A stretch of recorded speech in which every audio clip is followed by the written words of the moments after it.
지난주에 우리 영성 기도에 대한 것을 함께 했죠. 기도에 대해서 복습을 조금 하고 가겠습니다. 그래서 디모데 전서 4장 5절에 보면 말씀과 기도로 거룩하여진다. 그렇게 말씀하셨거든요.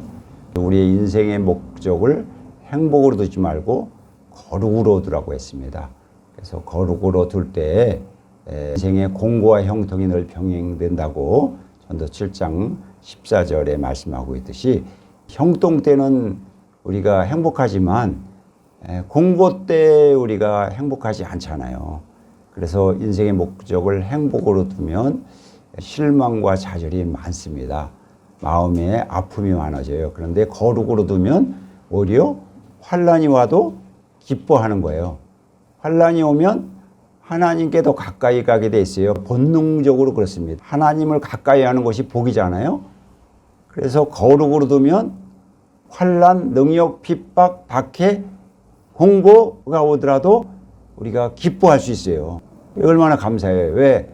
하나님을 가까이 하니까.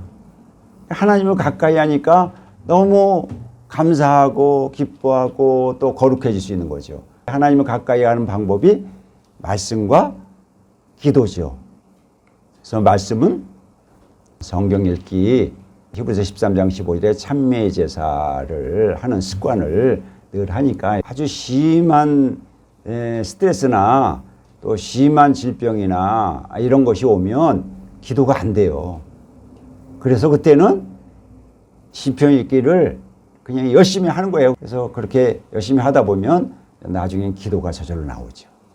그래서 기도하는 방법은 쉬지 말고 기도하는 방법.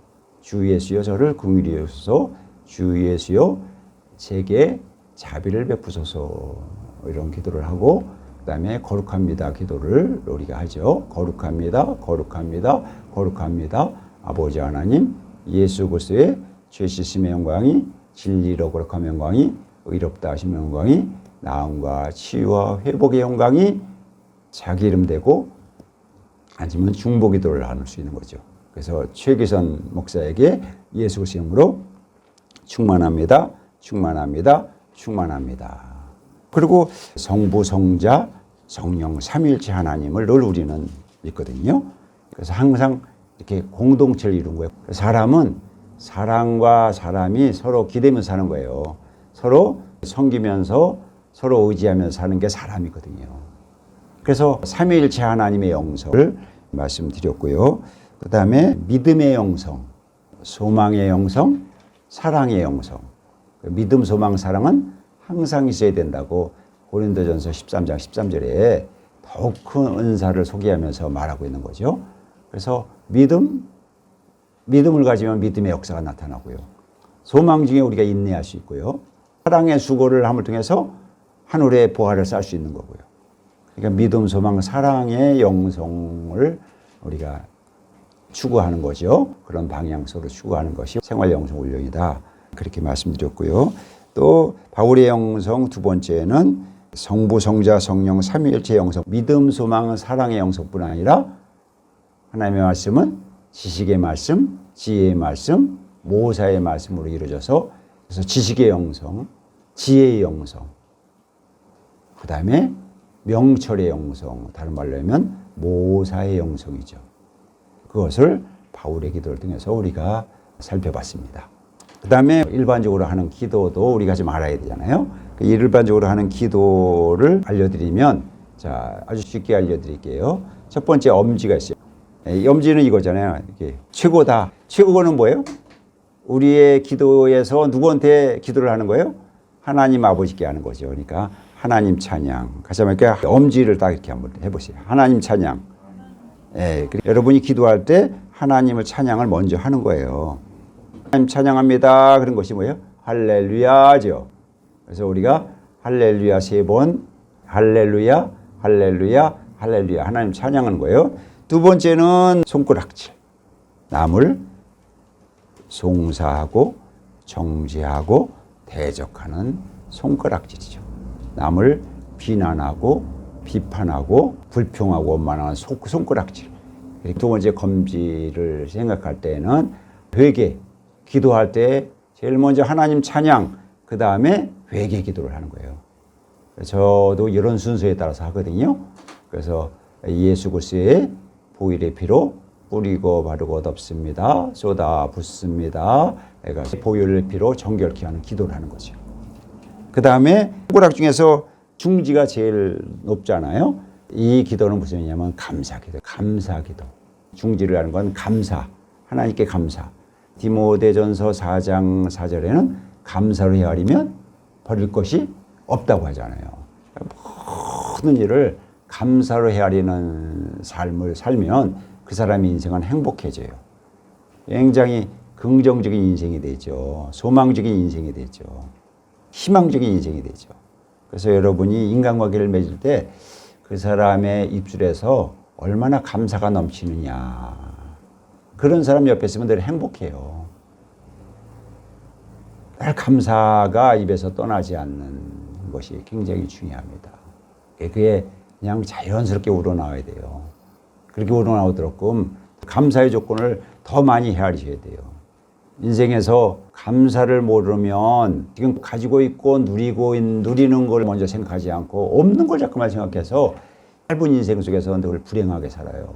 저 사람은 나보다 가진 것도 많고 지식도 많고 재주도 많고 능력도 많고 모든 환경과 여건도 다 좋은데 불구하고 그 사람이 부족함을 늘 생각하잖아요. 그럼 매일 그 사람은 불평불만자가 되고 그러니까 자기를 파괴하고 가족을 파괴하고 사회와 국가 민족을 파괴하는 사람이 된단 말이에요. 하나님의 나라와를 파괴하는 사람이 된다고요. 감사가 없는 사람은 불행한 사람이죠. 저주받은 사람이죠. 마귀에 사로잡힌 사람이죠. 그러니까 감사가 중요해요. 중지는 뭐라고요? 감사기도. 감사기도를 하는 거예요. 그래서 늘 하나님을 찬양하고 또 회개하고 그 다음에 감사기도 하죠. 그래서 어떤 사람은 감사 노트를 써요. 저녁마다 감사할 일 5가지 쓴다. 좋은 습관이에요. 일기 쓰듯이 내가 오늘 하루에 감사의 조건을 찾아서 5가지 쓰는 거예요. 그러면 그 사람의 삶의 인생이 바뀌어져요. 늘 기도할 때마다 감사가 넘쳐야죠. 오늘 내가 이 자리에 있던 것만 해도 감사하고요. 내가 걸을 수 있다는 게 얼마나 감사한지 너무너무 감사한 거예요. 못 걷는 사람의 심정을 헤아리면 너무 감사한 거죠. 내가 볼 수 있다는 게 감사하죠. 감사의 조건이 너무 많습니다. 특별히 수많은 사람 중에서 우리를 택해 주셔서 하나님의 자녀 삼아준 것에 대해서 너무 감사하죠.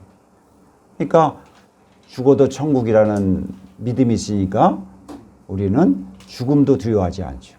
두려워 말라 내가 너와 함께함이라 이런 거죠. 얼마나 감사해요. 말도 못하게 감사하는 거죠. 하나님이 나와 함께 하신다. 전지전능하신 하나님이 나와 함께 하신다. 너무너무 감사한 거죠. 할렐루야. 때로는 진짜 눈물을 흘리면서 감사가 나와요. 감사의 기도가 중요합니다. 그 다음에 약지가 있죠. 약지는 약한 사람을 위해서 기도한다고 생각하시면 돼요. 그러니까 중보 기도를 하는 거예요. 아프고 힘들고 어려운 분들을 위해서 중보 기도를 하는 거예요. 그래서 남을 위해서 기도하는 거예요. 다른 사람을 위해서 기도하고 또 내 가족과 성도들과 교회와 이웃을 위해서 기도하고 내 직장과 또 나라와 민족을 위해서 기도하고 이렇게 기도하는 거예요. 기독교인은 애국자가 될 수밖에 없어요. 왜? 국가를 위해서 늘 기도하니까. 그래서 저도 국가를 위해서 늘 기도하다 보니까 저도 모르게 애국하게 돼요. 애국자가 될 수밖에 없는 거예요.